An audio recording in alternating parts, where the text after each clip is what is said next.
Hey guys! By the time you're watching this, it will be my 6-month anniversary. Crazy how time flies, but it also felt like it was dragging at some points. In my earlier videos, I talked about meeting all sorts of personalities, and I learned the importance of communication. Maturity, I've realized, is all about knowing when to speak up, when to let things slide, and when to just walk away. The past 3 months were rough because of one person. There are always two sides to a story, but here's mine. I've learned what gaslighting feels like, how to deal with the unfairness, and most importantly, how to forgive. Honestly, I've never appreciated my childhood more. I grew up surrounded by such soft-natured people that this experience had turned my life upside down. Sure, I've dealt with difficult people before, but nothing like this. Looking back, I think this whole experience was meant to bring me closer to God. While going through it, I prayed a lot, cried a lot, vented a lot, and I got mad at God, repented, and eventually joined a seminar at my church. I began also building a habit of daily Bible reading. Through this, I've experienced God's love, His protection, little reminders, and even a miracle. Slowly but surely, I felt myself change, and funnily enough, I even ended up praying for this person. They don't know it, but I tried to show them kindness, and I'm still working on fully forgiving them.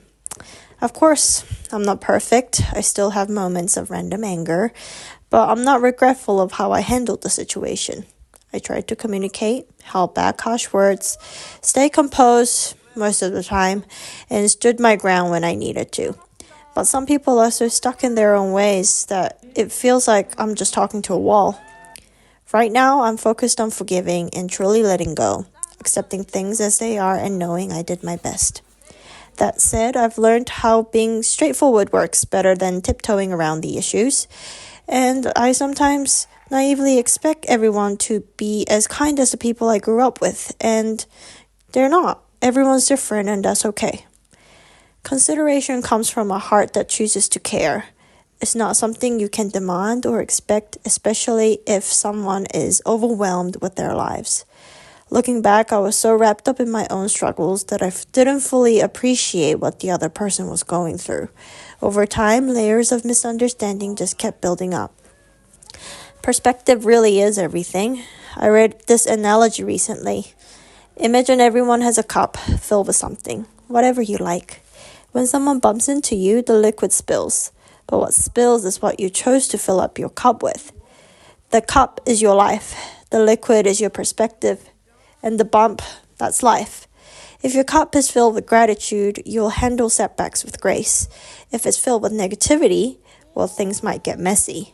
That's why we all see the same situations so differently.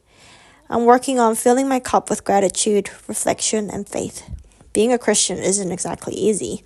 It's tough, full of doubts and plain frustrations. But honestly, I wouldn't trade it for anything. In these 6 months, I've grown more than I have in the past 5 years. I'm a happy, bubbly, adventurous person. I love people and I love new experiences and I feel everything so deeply. And you know what? I love me. On a fun note, I've been dabbling into set design for a small theater. I've even built my first makeshift fireplace with gas lights, and I've also tried being a makeup artist for a bit too. Theater is such a different world compared to graphic design and marketing, and I think I like it better. I've even been asked to join a new project from start to finish, and I'm very excited. Can we talk about how magical Christmas is in winter? People look at me funny when I gush about snow, but I grew up in summer during Christmas for the past 20 years. The lights, the glue vine, and the cozy vibes is also magical. These past 6 months have been a wild ride. I've gained so much and lost nothing. All glory to my Father in heaven. In the next video, I'll be taking along my final journey of the year, Barcelona and Palma de Mallorca in Spain. See you then. Bye-bye.